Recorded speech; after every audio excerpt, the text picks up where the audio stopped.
Doctor Yunus সরকারের অনেক কিছুর আমি সমালোচনা করি, কিন্তু যেটা ভালো বাংলাদেশের জন্য কল্যাণকর সেটার মন খুলে প্রশংসা করি। টাকা লাগলে প্রবাসীরও দিব। আমার অনেক ভিডিওতে আমি এই কথাটা বলছি, যারা আমাকে শোনেন। অন্য দেশের গোলামি করা অথবা অন্য দেশকে গইনা চলা, দেখেন আমরা বন্ধুত্ব করব, ব্যবসা করব, সেটা আলাদা। আমার কাছে কিচ্ছু নাই, আমি ভাইয়ের উপর নির্ভর করতে হবে, হ্যালো করতে হবে। ওয়াই? এদেশ থেকে কোটি কোটি না বিলিয়নস অফ ডলার পাচার হচ্ছে। বাট এবার যে সিদ্ধান্ত ডক্টর ইউনূসের সরকার নিয়েছে এবং আমাদের আশিক চৌধুরী, ধন্যবাদ ওনাকে, যে ছবিগুলো দেখলে তো কলিজা ঠান্ডা। বাংলাদেশ সামরিকভাবে শক্তিশালী হওয়া উচিত।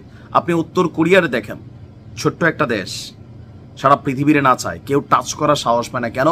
মেশিনে ভরপুর করে রাখছে।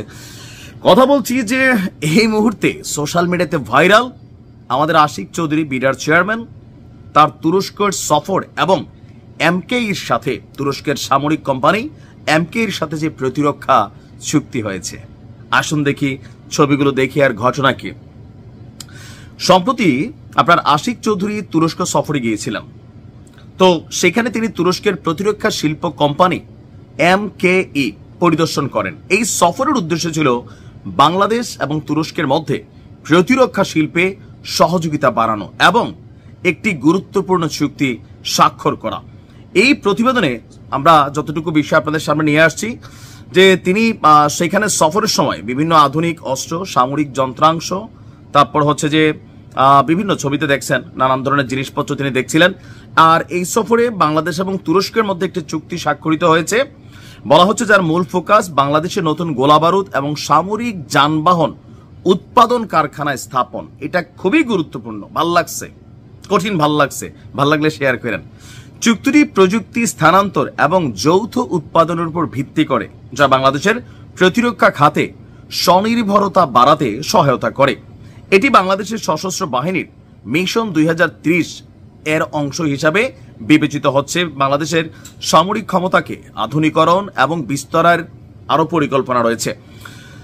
তো এখানে বেশ কয়েকটা কোটেশন আমরা দেখছি যেগুলো আসছে, যে প্রতিরক্ষা ক্ষমতা বৃদ্ধি, আপনার দ্বিতীয় হচ্ছে অর্থনৈতিক সুবিধা, ভূ রাজনৈতিক ভূমিকা, জনমতের প্রতিক্রিয়া, অনেক কিছু। এখানে চ্যালেঞ্জ হচ্ছে যে চুক্তিটি বাস্তবায়নে বিলম্ব হতে পারে বা অর্থনৈতিক চাপ সৃষ্টি হতে পারে। এছাড়া ভারতের সাথে সম্পর্কে প্রভাব পড়ার সম্ভাবনা রয়েছে। পাত্তা দিলাম না ভারতেরটা, বাট অর্থনৈতিক যেটা, এটা এড়িয়ে যাওয়ার সুযোগ নাই। কিন্তু আমি বরাবরই বলছি, আজকের ভিডিওতে বলছি, সরকারের যদি মনে হয় টাকা নাই, প্রবাসীদেরকে ডাক দেন, একটা স্বচ্ছতা রাখেন। কারণ এখন তো ধান্দা শুরু হয়ে গেছে।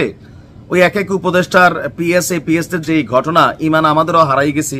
তারপরেও সেনাবাহিনীর কোনো অ্যাকাউন্ট যদি হয়, ফান্ড আসে, যে আওয়াজ আসে যে বাংলাদেশের প্রবাসীদের কাছে সহযোগিতা চাই, এই জিনিসগুলা করবো, ইনশাল্লাহ টাকার বন্যা বৈশা যাবে। মনে রাখেন, প্রবাসীরা ওই কলিজা রাখে। আমরা দুই বিদেশে থাকি তো দেশটারে চাই, ভালোবাসি।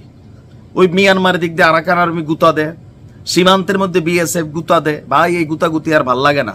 আমরা কারোর সাথে যুদ্ধে যাওয়ার পক্ষে না, তবে আমাদেরকে গুতাইলে আমরাও গুতাটা রিটার্ন করার পক্ষে। তবে গুতামুখী দিয়া মেশিন লাগবে। এই চ্যালেঞ্জটা একটা বড় চ্যালেঞ্জ, কারণ ডক্টর ইউনূসের সরকার অর্থনৈতিকভাবে একটা বড় চ্যালেঞ্জের মুখে আছে। চুক্তির স্বচ্ছ বাস্তবায়ন নিশ্চিত করতে সরকারি তথ্য প্রকাশ এবং জনগণের সাথেও আলোচনা বাড়ানো উচিত, অনেকে বলছেন। আর এটা ভারত কিন্তু পজিটিভ নিচ্ছে না।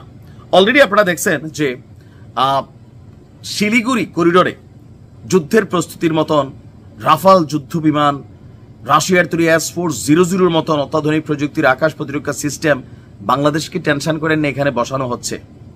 এটা যুদ্ধের প্রেক্ষাপট দেখতেছি, এখন বুঝতেছি কেন এগুলো হচ্ছে। কারণ বাংলাদেশ চীন থেকেও JF-17 এর মতন অত্যাধুনিক প্রযুক্তির বিমান কিনতেছে। এই জায়গাগুলোতে সরকারকে ধন্যবাদ।